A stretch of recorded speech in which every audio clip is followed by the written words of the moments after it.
마태복음 54번째 오늘 예수님의 초청에 대해서 우리가 2주 전에 이 말씀을 함께 또 했는데 그때 다 마무리가 잘 못돼서 오늘 또 함께 나눕니다. 오늘 25절은 그때로 이렇게 시작합니다. 그때 하나님 나라, 그것을 많은 이들이 물어봤어요. 하나님 나라는 누구에게 나타나는가? 그때 예수님이 대답하여 가라사대 천지의 주제이신 아버지여, 이것을 하나님 나라를 지혜롭고 슬기 있는 자들에게는 숨기시고 어린아이에게는 나타내심을 감사하나이다. 그러니까 하나님 나라는 어린아이와 같이 진실하고 순진한 사람들에게 그 나라가 보이고 느껴진다는 겁니다. 그럼 반대로 교만하고 비판적이고 불신앙이 같은 사람에게는 이 천국이 감춰져 있다는 겁니다. 오늘 여기 두 종류 사람이 나옵니다. 슬기롭고 지혜로운 사람, 그리고 어린아이 같은 사람. 자, 예수님은 세상적으로 지혜롭다고 생각하는 사람, 슬기롭다고 자부하는 사람들에게 천국은 감춰져 있다는 거예요. 그러니까 천국이 없는 게 아닙니다. 보이지 않는 겁니다. 하나님이 안 계신 것이 아니라 하나님이 느껴지지 않는다는 겁니다. 당시 종교 지도자들이었던 바리새인들, 서기관, 대제사장들이 그런 사람들입니다. 그들은 지혜가 있고 성경을 많이 안다고 착각한 사람들입니다. 아무리 종교적 열심히 있고 헌신했다 하더라도 그에게 천국이 감춰져 있다. 비극입니다. 그러면 누가 천국을 누릴 수 있냐? 예수님은 어린아이들이라고 얘기합니다. 여기 어린아이들이란 말은요, 나이가 어리다는 뜻이 아닙니다. 자신의 연약함을 아는 자, 겸손하고 진실하고 순수하고 거짓이 없는 사람, 마음이 옥토처럼 잘 받아들이는 사람을 얘기합니다. 우리가 어린아이들을 이렇게 보면 참 순진하잖아요. 그래서 어른의 뒷모습을 보고 다 따라하는 거, 그대로 가르쳐준 대로 다 그대로 합니다. 그거 참 신기해요. 그래서 어느 작가는요, 내 모든 인생에 배울 거는 유치원에서 다 배웠다. 그러니까 유치원 때 교육이 자기 인생의 전반에 살아가는 모든 교육이 다 거기 있다는 거예요. 그거는 그 뭡니까? 어려서 교육받은 거. 그것이 그만큼 중요하다는 거예요. 그 3살 버릇 80 간다. 좋은 것도 3살 때 배우면 80까지 가는 겁니다. 그러니까 그만큼 아이들에게 있어서 교육이 그만큼 중요한 거예요. 우리 어머니 세대들은 참 바쁘게 사시느냐고 자녀 교육에 이렇게 잘 공을 들이지 못했어요. 근데 지금은 얼마든지 자녀 교육에 공을 들일 수 있습니다. 특별히 할머니들이 참 손자 손녀 키우느냐고 고생들이 많아요. 거기서 기쁨도 있고 보람도 있고 웃기도 하지만 그래도 애들 보면서 이렇게 당신은 늙어가고 있는 거를 모르는 것 같아요. 그러니까 손자들이 태어나서 봐주면서 걔들이 쫙 자라나면 그만큼 할머니가 나이가 그만큼 드셨다는 겁니다. 그래도 할머니들의 그 신앙교육, 교육이 그들한테는 엄청난 또 영향력을 끼치는 거예요. 지금은 모르지만 점점 자라면서 이제 할머니 얘기들을 많이 할 겁니다. 그러니까 어린아이들 우리가 잘 교육해야 되면 성경에서도 말씀하고 있고 우리 자신도 그거를 아는 겁니다.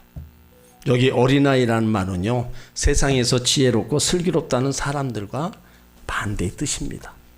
복잡하지 않고 단순하고 교활하지 않고 순진하며 교만하지 않고 겸손하고 세상적인 지식이나 경험이 아닌 영적인 신령한 영혼을 소유한 사람들, 바로 어린아이 같은 사람입니다. 그러니까 천국은 아무나 볼 수 있는 게 아니에요. 이 어린아이 같은 심령을 가진 자라야 다.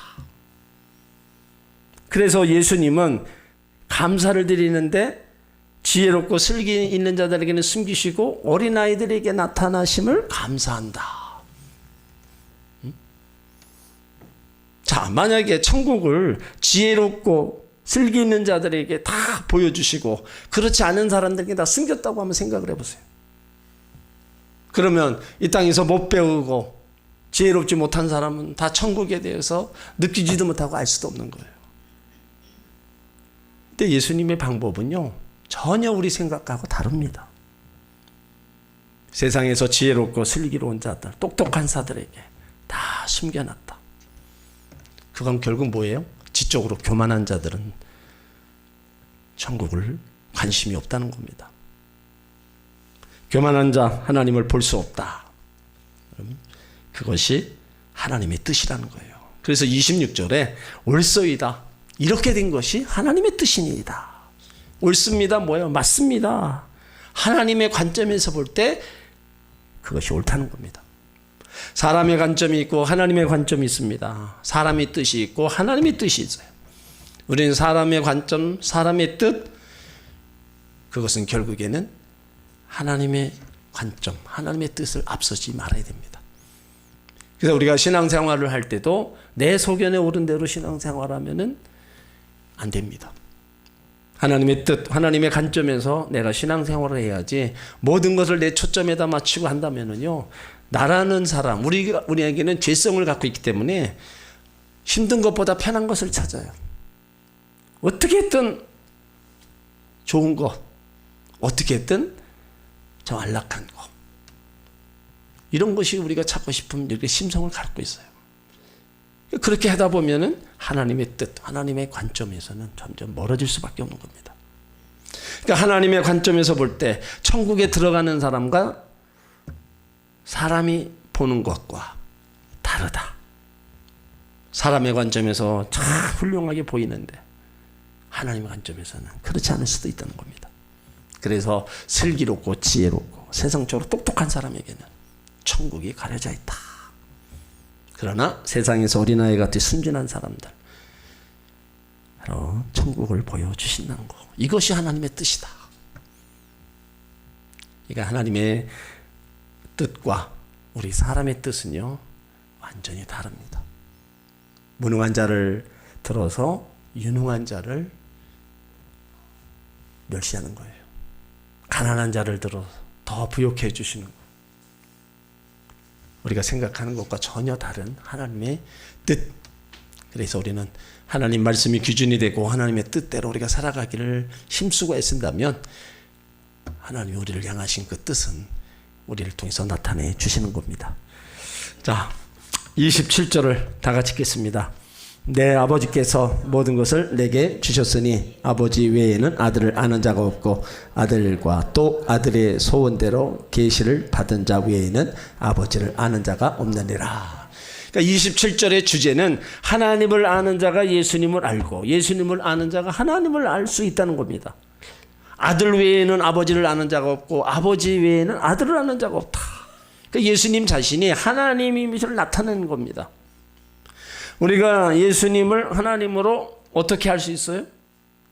아들의 소원대로 계시를 받은 자 외에는 알 수 없습니다. 구체적으로 이 계시 말씀을 통해서 자신을 보여주셨어요. 그것이 말씀이 육신이 되어 우리 가운데 나타나신 분, 그분이 바로 예수 그리스도입니다. 아주 특별 계시라고 합니다. 그 예수님을 통해서 우리가 하나님을 알 수 있는 거예요.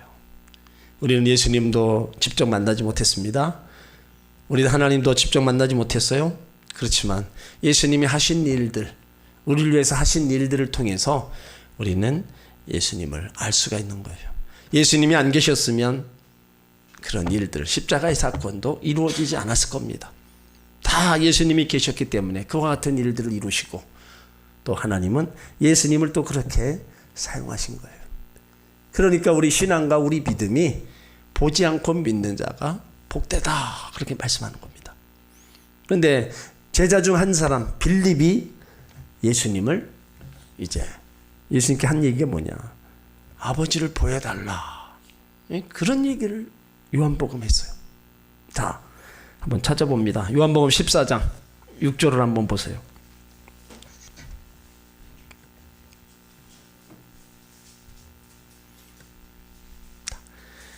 요한복음 14장 6절부터 11절까지 같이 합독합니다. 예수께서 가라사대 내가 곧 길이요 진리요 생명이니 나로 말미암지 않고는 아버지께로 올 자가 없느니라. 너희가 나를 알았다면 내 아버지도 알았으리로다. 이제부터는 너희가 그를 알았고 또 보았느니라. 빌립이 가로되 주여 아버지를 우리에게 보여 주옵소서. 그리하면 족하겠나이다. 예수께서 가라사대 빌립아 내가 이렇게 오래 너희와 함께 있으되 내가 나를 알지 못하느냐. 나를 본 자는 아버지를 보았거늘 어찌하여 아버지를 보이라 하느냐. 나는 아버지 안에 있고 아버지는 내 안에 계신 것을 내가 믿지 못하느냐. 내가 너희에게 이른 말이 스스로 하는 것이 아니라 아버지께서 내 안에 계셔 그의 일을 하시는 것이라. 내가 아버지 안에 있고 아버지께서 내 안에 계심을 믿으라. 그렇지 못하겠거든 행하는 그 일을 인하여 나를 믿으라. 주여 아버지를 우리에게 보여주옵소서. 여러분 그러신 적이 있습니까? 없으시죠? 빌립이 이렇게 물어봤을 때 빌립아 내가 이렇게 너와 함께 오래 있었는데 나를 알지 못하느냐. 그러면 이 빌립에게 하신 말씀이 우리가 이렇게 신앙생활을 오래 했는데 왜 알지 못하느냐. 그 물음이나 똑같습니다. 신앙생활을 우리가 계속 연수가 올라가고 계속 했다면은 예수님을 확실히 알아야 되고요. 하나님을 확실히 알아야 됩니다. 모르니까 자꾸 빌립처럼 딴소리 하는 거예요. 알면은요 절대로 딴소리 안 합니다. 나는 아버지 안에 있고 아버지는 내 안에 계신 것을 내가 믿지 못하느냐. 우리 안에 주님 계시고 우리 안에 성령님 우리 안에 다 계십니다. 함께하고 계시다는 거예요. 그러니까 그걸 믿는 거, 그걸 믿음. 그래도 못 믿겠거든. 11절 마지막에 뭐라 그랬어요? 행하는 그 일을 인하여 나를 믿으라. 예수님이 행하셨던 일이 얼마나 많습니까? 그것을 보고서라도 나를 믿어라. 여러분 우리가 예수님이 우리를 위해서 행하신 일들 그 하나하나를 다 우리는 믿어야 됩니다. 그때만 역사하시는 것이 아니라 지금도 우리 가운데 함께하고 역사하심을 또 나에게도 이렇게 역사하심을 믿어야 돼요. 그래야 주님이 늘 나와 함께 해주시고 나를 도와주시는구나. 그럼 믿음이 생기고 어려움이 있을 때 그 주님으로 인해서 뭐예요? 평안함을 찾는 겁니다. 주님으로 인해서 찾는 평안함. 주님이 나와 함께 하시는구나. 나를 돕고 계시는구나. 그런 것을 우리가 살면서 느껴야 돼요. 그래야 내 안에 찾아오는 각종 염려, 근심, 두려움들을 우리가 떨쳐버릴 수가 있는 겁니다. 여러분 두려움에 한번 사로잡혀 보세요. 여러분 마음이요 어떻게 되는지 아세요? 마음이 안 잡혀요. 자꾸 그쪽으로다가 빠져들어가 가지고 헤어나오질 못해요. 거기서 근데 빠져나왔을 때는 먼저 오는 게 평안함이고 아 하나님이 이렇게 건지시는구나. 그런 것을 느끼고 평강을 얻을 때는 그 두려움이 다 사라지는 거예요. 주님이 주신 평안함만 있으면요 우리는 그 어떤 것도 다 행할 수 있는 겁니다. 그래서 주님이 주신 참된 안식과 평안 바로 주님이 나에게 주시는 귀한 은혜인 거예요. 항상 함께 하심을 여러분 믿고 예수님을 통해서 우리 가운데 나타내 주신 또 일하고 계심을 다 믿고 나가시길 바랍니다. 이렇게 천국에 대해서 예수님이 말씀하시고 나서 이제 우리를 초대하는 거예요. 28절 같이 있습니다. 수고하고 무거운 짐진 자들아 다 내게로 오라. 자, 예수님이 초청하시는 겁니다. 그러니까 여기 초청은요 누구나 다 들어있는 겁니다. 너는 오고 너는 오지 말아라. 똑똑한 사람만 와라. 잘난 사람만 와라. 배우지 못한 사람 오지 말아라. 이게 아니에요. 다 남녀노소 빈부비천붕 다 초청하는 겁니다. 그러니까 이 초청에 누구든지 응해서 나오기만 하면 주님은 쉼과 평안함을 주시겠다 말씀하셨어요. 우리가 살아가면서 여러분 각자의 짐 다 지고 살잖아요. 여태까지 그 짐을 지고 우리가 살아왔고 앞으로도 또 짐을 지고 우리가 살아가야 됩니다. 근데 보이지 않는 짐, 보이는 짐은 둘째로 치고 보이지 않는 짐을 우리가 외면하면 안 됩니다. 보이지 않는 짐, 죄의 짐, 이 죽음의 짐, 저주의 짐. 여러분 그런 것들이 우리를 얼마나 우리를 고달프게 만들어요. 그러니까 예수님이 그들의 짐을 보시고 다 내게로 오라는 거예요. 내가 쉬게 해주겠다. 내가 영적 해방을 주겠다. 네 마음의 고통에서 자유를 주겠다. 죄의 속박에서 율법의 구속에서 모든 정신 불안에서 해방을 주시겠다. 다 와라. 근데 아무리 유명한 철학자다 할지라도요 이렇게 얘기한 사람은 없어요. 너네들 다 내게 와라. 내가 네 짐 다 맡아주겠다. 이렇게 얘기한 뭐 교주로부터 시작해서 그 어떤 유명한 철학자도 이렇게 얘기한 사람이 없습니다. 예수님만이 그럴 능력이 있으시기 때문에 당당하게 말씀하시는 거예요. 여기 수고한다는 말은요 사서 고생하는 능동적 고생을 의미합니다. 자신이 잘못했거나 죄를 지어서 고생이 아니라 스스로 고생을 만든 것입니다. 그리고 무거운 짐은 원치 않는 환경 속에서 주어진 고생이에요. 그렇다면 언제부터 수고하고 무거운 짐이 왔어요?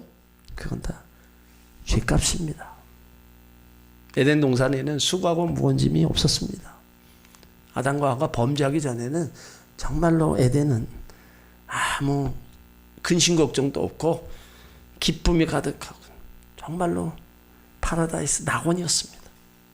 하나님이 만들어 놓으신 그 에덴답게 모든 필요한 것이 다 있었어요.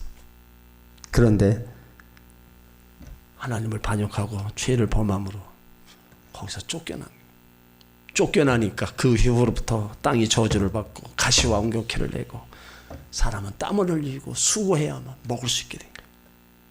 그러니까 인간은 자기 스스로 고난을 당하든지 원치 않게 고난을 당하든지 다 수고하고 무거운 짐을 지고 가는 존재들입니다. 그래서 누구나 사람은 다 고생 속에 삽니다. 이 고생 이거는 죽어야 끝나는 거예요. 벗겨지지가 않습니다. 살아있는 동안에는 계속 짊어지고 가야 돼요. 그 짐을 잘 지고 가는 사람이 있는가 하면 그 짐을 못 지고 가서 극단적인 선택을 하는 사람도 있고, 아무튼 어린아이로부터 시작해서 각자가 짊어지고 가야 되는 이 짐이 우리 모두에게는 있다는 사실이에요. 사람들은 겉으로 웃는 것 같습니다. 그렇지만 속으로 우는 사람 너무 많습니다. 남모르게 한숨 짓고 슬픔. 저분은 전혀 아무 근심 걱정 없는 것처럼 보여도 깊이 들어가 보면 어찌 보면 나보다 더 아픔과 상처를 가지고 지내는 분들이 참 많이 있을 거예요. 그러니까요, 왜 나만 이러냐고, 왜 나에게만 이런 거 오냐고 여러분 탄식하지 마세요. 어찌 보면 내 옆에 있는 분은 나보다 더 힘든 삶을 살아가고 있을지 모릅니다. 단지 모를 뿐이지 내가 당하는 것만 크고 다른 사람은 안 그러는 것처럼 보일 뿐이지 누구에게나 다 이 짐들을 갖고 있다는 거예요. 저도 마찬가지고요. 우리 성도님들도 마찬가지일 겁니다. 다 가지고. 그렇지만 그래도 이 짐을 우리는 감당할 힘을 하나님께로도 얻고 우리가 또 그것을 기도하면서 감당해 나가니까 지금까지 살아온 거예요. 감당치 못했으면 어떻게 했어요? 우리는 벌써 엄청난 일을 또 행했을지도 모릅니다.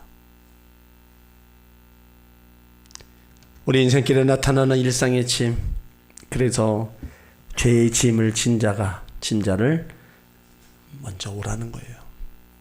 제일 무거운 짐이 바로 죄짐입니다. 근데 이거는요, 영적인 짐이기 때문에 눈에는 안 보여요. 그렇기 때문에 죄의 짐은 나는 없다고 생각합니다. 근데 예수님이 보시는 제일 큰 짐은 이 죄의 짐이에요.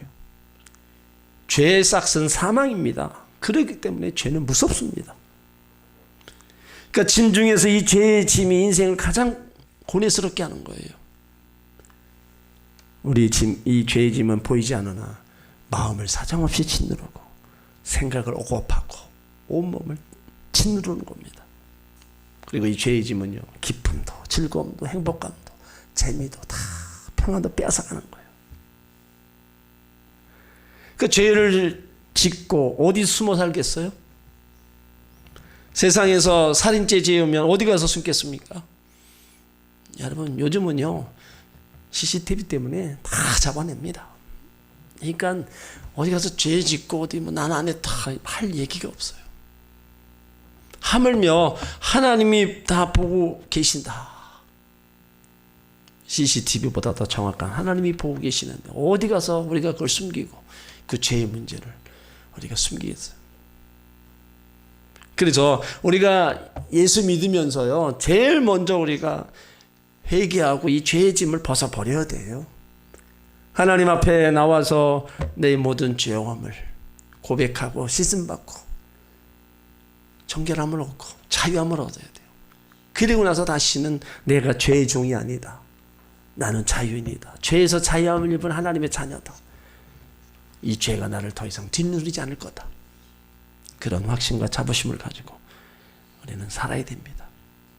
그 제일 먼저 여러분이 죄의 짐에 대해서 하나님 앞에 철저히 회개하고 용서받은 의인으로 살아가시길 바랍니다.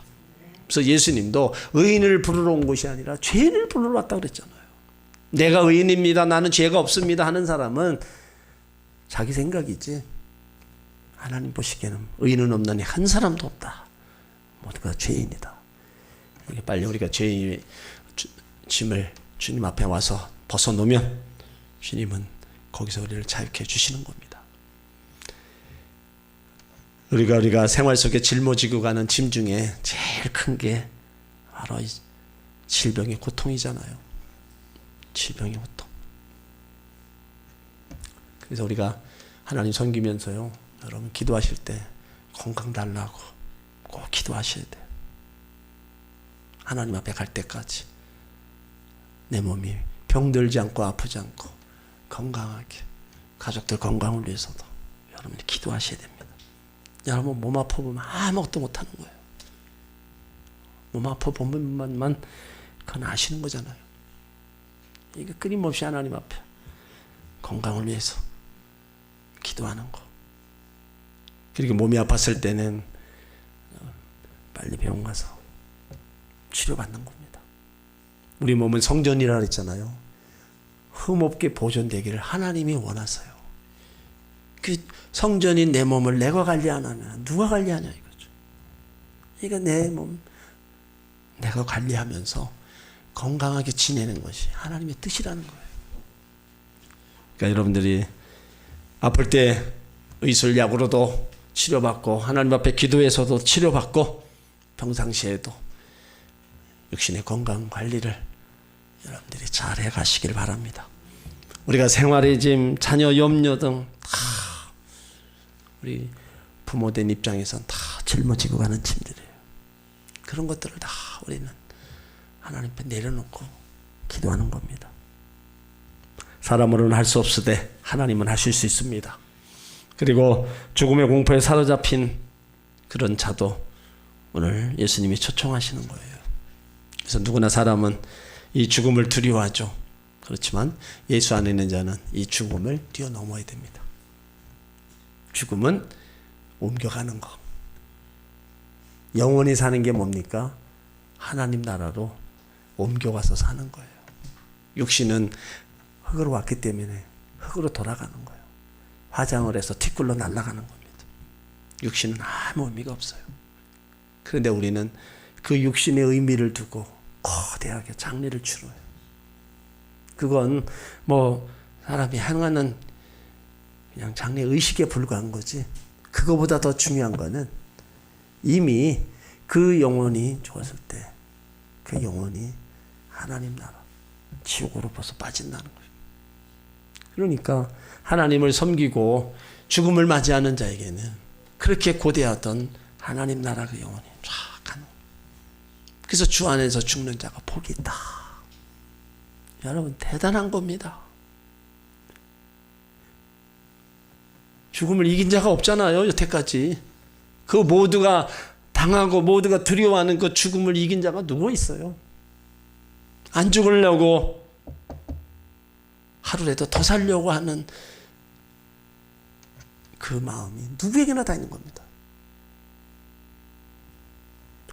사도 바울은 사망아 너희 이기는 것이 어디 있느냐, 사망아 너희 쏘는 것이 어디 있느냐, 그 사망에 대해서 단호하게 물리쳤어요. 그러므로 예수님 잘 믿으면요 이런 죽음의 공포에서 우리는 벗어나는 겁니다. 오늘 여기서 두 가지 면을 우리가 발견하는 건데, 하나는 사람의 측하고 하나님 측입니다. 이 내게로 오라는 것은 나 자신이 해야 될 부분입니다. 이 오라는 말씀을 듣고 내가 하나님 앞에 와야 돼요. 오라 하는데 오지 않으면 아무 소용없는 겁니다. 내가 하나님 앞에 와야 돼요. 그리고 하나님이 하시는 건 뭐예요?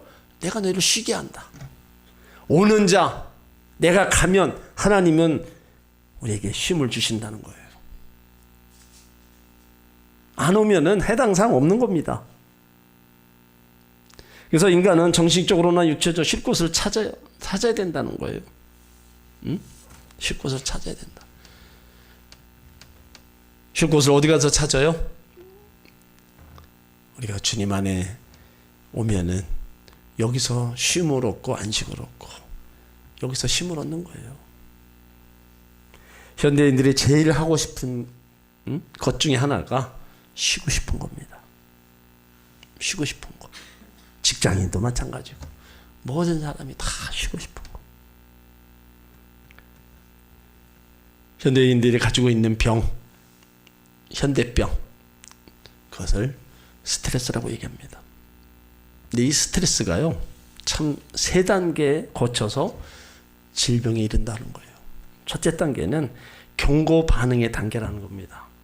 스트레스를 받다가 더 이상 극복할 수 없는 한계 상태에 도달할 때, 이때 사람들이 잠을 못 잔다는 거예요. 피로하기 때문에 머리가 깨질 때 아프다는 겁니다.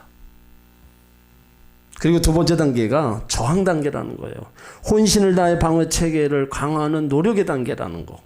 그러니까 여기서 사람들은 정신적 에너지를 소모하고 기진맥진 의욕을 다 잃어버린다는 겁니다. 그리고 세 번째, 어떤 치료적 조치로도 도움받지 않고는 자력으로 증상 완화가 불가능한 질병 상태에 이르게 된다는 거예요. 그러니까 스트레스가 3단계에 오면 병이 된다는 겁니다. 그러나 마음의 짐이 풀어지고 마음의 쉼을 얻게 되면 그런 3단계까지도 안 가고 1단계 왔다가 그것이 또 풀어지는 거예요. 그러니까 스트레스가 왔다가 그것이 병까지 안 가고 그냥 풀어져 나가는 거. 그래서 그 푸는 방법 중에 하나가 우리가 내 받았던 그런 아픔, 상처들을 누군가한테 다 이야기를 해야 된다는 거예요. 가슴에 묻어두고 여기다 쌓아두면 그것이 화병, 그것이 결국엔 병의 원인이 되는 거예요. 그러니까 그런 것들 하나님 앞에 와서 우리가 다 토해내는 겁니다. 잠언 17장 22절에 마음의 즐거움은 양약이라도 심령의 근심은 뼈를 마르게 한다. 여러분, 심령의 근심이 뭐예요? 다 스트레스입니다. 뼈를 마르게 한다. 스트레스 해결 방법은요, 하나님의 자녀들은 주님 앞에 가져와야 됩니다. 주님 앞에 가져와야, 밖에 나가서 뭐 이것저것 다 스트레스, 그건 다 그때뿐이지만 진정으로 다 거기서 자유함을 얻으려면 하나님 앞에 나와서 다 맡기고 하나님부터 치료받으셔야 돼요. 여러분들이 하나님의 전을 치료받는 전으로다가도 여러분 생각하셔야 돼요. 예수님이 몸, 성전, 그래서 이곳에 와서 여러분들이 인생의 짐도, 수고하고 무거운 짐도 다 치료받고 회복되는 그런 것들을 경험하셔야 됩니다. 영적인 것만을 우리가 벗어나는 게 아닙니다. 살아가면서 육신적으로 당하는 그런 모든 아픔과 고통도 다 하나님 전에 와서 하나님께로부터 위로 얻고 힘을 얻고 달려가셔야 된다는 거예요. 그렇기 때문에 예수님은 끊임없이 다 내게로 오라는 거예요. 매일매일 올 수만 있다면 예배 때마다 하나님 전에 올라오셔서 여러분이 가지고 있는 그런 것들 다 내려놓으시길 바랍니다. 오늘 29절로 30절을 이제 예수님이 누구신가를 다시 한번 말씀하고 있습니다. 자, 29절로 30절을 같이 읽겠습니다. 나는 마음이 온유하고 겸손하니 나의 멍에를 메고 내게 배우라. 그러면 너희 마음이 쉼을 얻으리니 이는 내 멍에는 쉽고 내 짐은 가벼우니라. 자, 안식을 얻는 두 가지 비결입니다. 하나는 주님이 만들어주신 멍에를 지는 거고, 두 번째 예수님께 배우는 겁니다. 나의 멍에를 메라. 지금까지 나 혼자 맸던 그 멍에를 벗어버리고 예수님이 주신 멍에, 즉 같이 매는 멍에를 메라는 겁니다. 내가 걸고 있는 무거운 짐을 가져오라. 그리고 기쁨의 짐을, 안식의 짐을 가지고 가라. 더러운 것 내려놓고 깨끗한 것을, 무거운 것 내려놓고 가벼운 것을, 죽을 것 갖다 놓고 영원히 사는 것을 가져가라. 응? 네 아픔과 고통, 상처를 다 내려놓고 가져가라. 그렇게 가져가라 하실 정도면 우리의 그런 것들을 결국은 풀어주시겠다는 겁니다. 여기 내게 배우라는 말씀은 내가 곧 길이고 방법이고 구속에 헤어날 수 있는 유일한 대안이라는 겁니다. 그래서 우리는 예수님을 잘 알아야 돼요.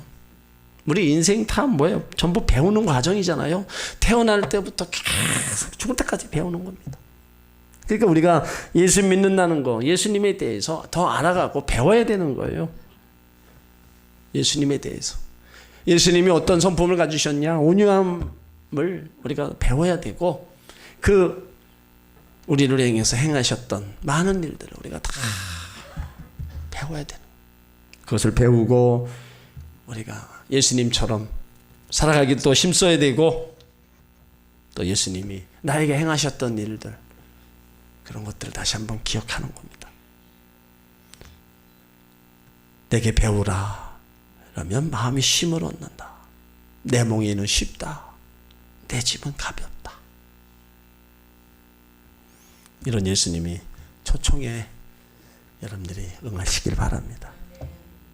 이렇게까지 얘기하시는데 그래도 아닙니다. 내 거는 내가 해야 됩니다. 이렇게 고집 부리고 간다면 그래, 네가 한번 해봐라. 우리 신앙, 믿음, 하나님 믿는 믿음, 그렇다면 우리가 가지고 살아가는 모든 문제 다 주님 앞에 내려놓는 거예요. 조그만 거 하나라도. 예수님 어떻게 할까요? 물어보는 거, 이런 것도 주님과 함께하는 겁니다. 예수님은 천국도 말씀하셨지만 이 땅에서 우리가 살아가는 동안에 아픔과 고통이 있을 것도 아시고요. 수고하고 무거운 짐을 다 가져오라고 얘기합니다. 천국만 얘기하신 게 아니에요. 천국 오기 전에 이 땅에서도 천국을 누리고, 이 땅에서도 이런 수고하고 무거운 짐을 좀 풀고 평안하게 살기를 원하고 계신 거예요. 그건 부모가 자식들이 좀 더 평안하게 살기를 원하는 마음이나 하나님이 자녀들이 이 땅에서 좀 쉼을 얻고 평강을 누리면서 살기를 원하는 그런 마음이나 별 다를 바가 없는 겁니다. 그렇기 때문에 가져와라. 부모들이 자식이 너무 고생하면 뭐라 그래요? 너 집에 좀 와라. 자식들 오라 그래서 니네 집에 좀 와라. 오라 그래서 뭐 해줘요? 먹을 것도 해주고 필요한 또 용돈도 주고 도와주잖아요. 하나님이 도와주시려고 오라는 거예요. 너 좀 와라. 이런 부름에 우리가 순종하고 나와서 하나님의 그런 은혜를 우리가 누리고 살아가야 됩니다. 우리도 누려야 되고요. 아직까지도 인생의 짐을 혼자 힘들게 지고 피곤하게 살아가는 사람들, 그 사람들을 그래서 예수님 초청하는데 초대를 해야 되는 거예요. 너도 예수님 앞에 가서 힘을 얻고 한번 살아가라. 부모의 도움은 한계적이지만 예수님 도움은 능력이 한이 없으시고요. 죽을 때까지 함께 해주실 겁니다. 그런 예수님 초청에 우리가 나왔던 것처럼 여러분의 가족도 다 나오시길 주 이름으로 축원합니다. 그래서 이 땅에서 이런 고통의 아픔의 시간에서 벗어나고 예수님이 준비해 놓으신 그 천국 하나님 나라 나중에 다 함께 우리가 간다면 얼마나 복 있는 인생이 되겠습니까? 그것도 예수님이 준비해 놓으신 하나님 나라. 그곳에 이를 때까지 우리에게 주어진 모든 수고하고 무거운 일들을 맡기고 주님과 함께 승리의 삶을 살아가시기를 주의 이름으로 축원합니다.